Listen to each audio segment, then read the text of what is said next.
All right. Yeah. Hi, Wasuma. Yeah, hi. Yes, this is exciting.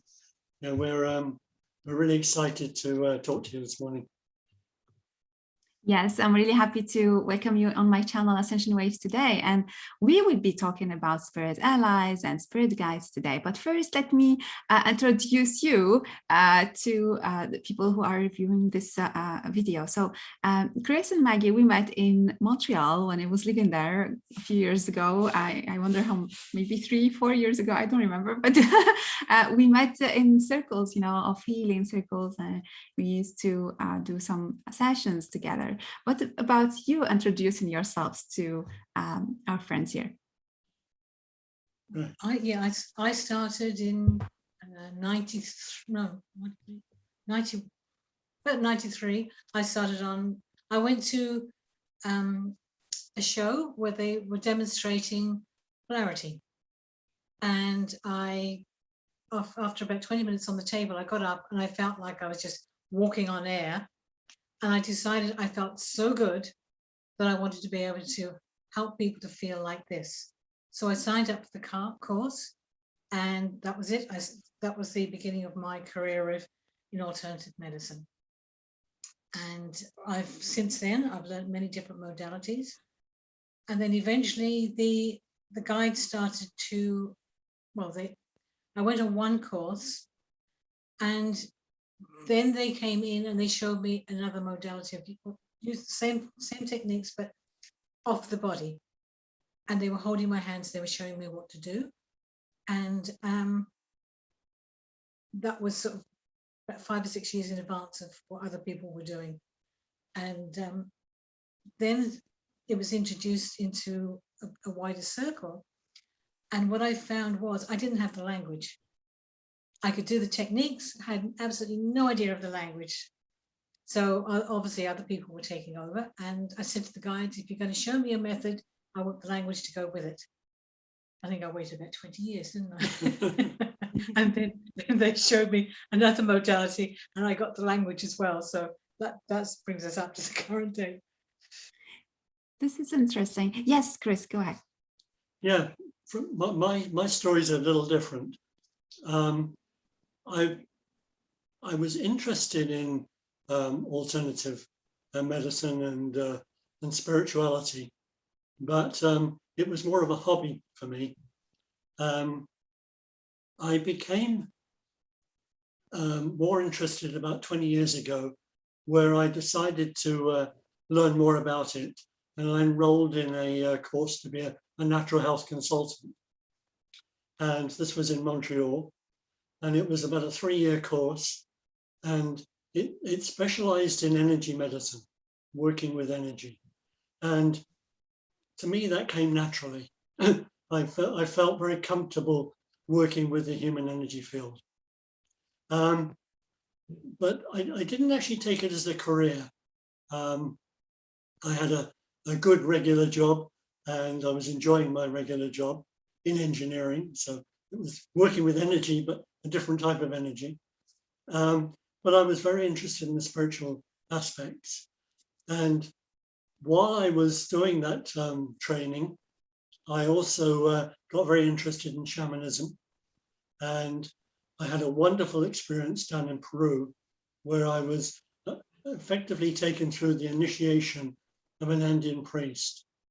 And I had wonderful experiences down there, synergistic things, suddenly coming across guides and helpers and people that stop you in the street and say, can I work on you because I see your energy is slightly out. It was just absolutely amazing. And when I came back, Maggie almost didn't recognize me. His aura was so wide, and I didn't understand why I was experiencing pain in the car. And eventually I realized that his aura was just so big and it was crushing me. And I had to say, bring your aura in. When he did that, it was fine, but it was really radiating, wasn't it? It was. So I basically kept it more of a hobby until I reached retirement age. And then I decided to give back to the community. So I actually found at the United Church, they have a thing called Healing Pathway, which it didn't use all of my energy experience, but it was a way of working with people and working with energy. And I took their training because they prefer you to do it your way, their way rather, not my way. And I had some nice experiences giving back to the community. Mm. And then Maggie and I decided that we would work together because the male-female was an important part to add to our offering. Mm. Yeah, that was, yes, we were being guided to do different type of work than we've experienced before, or what we've seen out there. And but you needed the duality, the male-female aspect was very, very important there. And I tried with another person, and that it didn't work at all. And then when Chris came in, it's just like, yeah, it's like Lego going together. Yeah, this is how it should be. And then from then on, it just it spiraled out, didn't it? It did. Mm. Mm. Go ahead. But it's really interesting to ask you how you work together. But today we want to focus on the spirit guides, as to introduce those our friends to your practice. And how did the spirit guides presented themselves to you? Is it do you see them? Do you hear them? Do you feel their energy? How do they present themselves to you? I don't actually see them, but I hear. I've only seen them on one occasion, but normally they speak to me. And then I can't hear voices. I just, in my head, I'm hearing this dialogue going. But I meditated for a long time before they contacted me. And every day I was meditating. And then they literally came to me and said they wanted to work with me. And from then on, it grew and it grew and it grew. But I suppose initially they were introducing themselves and letting me know how safe they were. And I could be driving along and I could feel the foot on my brake, and I'm thinking, I've got to put my brake. And then I'd come up, there'd be an accident ahead. So lots of little things like that, where they were coming in and showing me how they could work with me that was just a superficial area. And then they started to give me more and more information. And the more information I received, the happier I felt with my life. Mm. And you developed a course also around all these teachings you were receiving, and soon you will be publishing a book about this, which is really amazing. Is that starting from, I don't know how to speak about it and how to present it, to having a book about it and teaching about it is amazing. It's like a big way you have done that. That's where the duality comes in, because I could channel the information coming through. Chris was really good at assembling all of the channels and formatting them into the book. And he was also very good at asking questions. I don't understand this aspect, ask this question. And I would ask it and I would get the answer. So then it was just filled everything out. And without Chris, I couldn't have done it. I don't think he could have done it without me. But together, we were able to bring together this book, which is quite detailed. And anybody can use it, which is great. Yes. Tell me about this aspect of spirit guides, because I know that through your practice, you meet with different beings, right? Yes. So what are these different beings? Do they have different energies, how do you recognize, I would say, the good spirit allies or spirit guides from the bad ones, let's say? Well, we always check, whenever we work with spirit guides, we check that they are of God. That's our first question. Are you of God? If they are, they will answer. If they're not, they will be very quiet. Mm-hmm. And we do work with different guides. Yeah. I work with a different set of guides than Maggie. Yes. My experience with guides is very different. I don't talk to them, I don't hear them, but I can communicate to them using a pendulum. And you have a knowing as well. Oh, I do have a knowing, yes. But with Maggie, and she says, we ask questions and we get answers. Well, with my regular, when I started, the regular guides I had, I only saw them once. But since then, I have seen lots of different beings, and they're all different energies. And according to what is happening in life, as to who comes in. So in certain cases, I need to work with this person, or not necessarily a person, but I have to work with different energies, and they're very good at coming through at that point. Yes, true. Usually this is what we say through whether a shamanic practice or other practices. The spirit that will be presented to us is according to the need we have and the time and the experience we are living. So some of them stay all the time, and some of them go and come back. And yeah, I found that some of them have come in for a long time. I think this is great, and we're working really well together, and then they're gone. And I think, oh, where did you go? What have I done? And then another group will come in, but then sometimes these people come back, and it's a different frequency. So it's like if you think about, say, calculus, you've got a teacher for level 1, 2, and 3. And so I'm start off with the level 1, and then when I've completed that course, I've got another teacher from the level 2. So that's, I'm finding it's the same sort of curriculum, but at a different level. mm-hmm. And what we found with our book is that certain parts of it were with one group of guides, and we got the information from them. When we went on to a different part, we interacted with a different set of guides, and we got different information. So we were able to build on the foundation and then take it further. Okay, so I will ask you kind of, I don't know if it's a difficult question or, but it's a question that might come to the mind. What or who are these spirit guides? Sometimes some people say they are ETs, they are extraterrestrials, they come from other dimensions. Some say that they are just a form of thoughts. Some say that they are a form of intention of God or the creator. Who are they according to you and to your practice? Or where do they come from? I would say the initial guides that I worked with, I have probably interacted with them in past lives, and that they have come forward to help me in this lifetime. And over the years, what I find is the people I'm working with are not necessarily of this dimension. They're from another dimension, and quite often they're from another planet. And so it's a question of adjusting to, I'm seeing this. I don't know why I'm seeing this, but I am.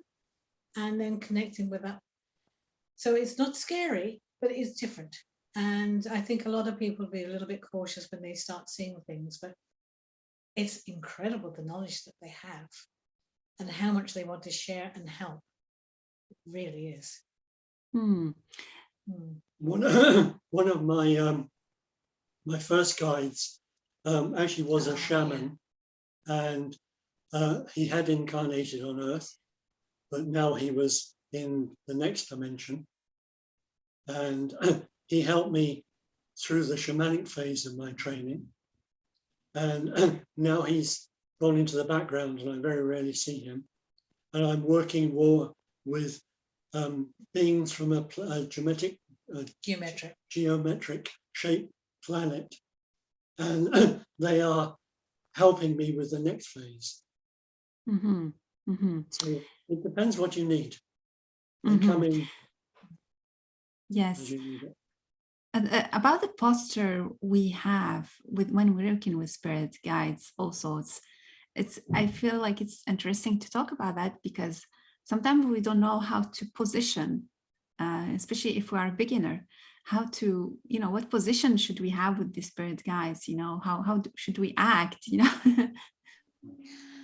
I was always taught, if you want to connect with the guides, you should sit upright, and just let the information come through. And over the years, I found that hasn't worked for me at all. we used to find when we went out for breakfast, there they were chatting away, tuk, tuk, tuk, tuk, tuk, tuk, and the information was flowing through. But that was because there was no other distractions. I was just, we were eating food, and that's their favorite place for communicating with me, which sounds odd, but they come through loud and clear then. Mm-hmm. And they're very good if there's a situation arising that I need to pay attention to, that I need to be aware of. My one guide, I would call him my guardian angel, always comes in and says, okay, pay attention. And we can find out what's going on and where to look. So he's like my protector, very much a protector. Yeah, I don't think our guides are guardian angels. I think there's a different role. I think we have guides who are helping us. Yes, and it's important to realize that they will only help you if you ask. Yes. They're very willing to help us and to take us forward on our spiritual journey, but we have to ask.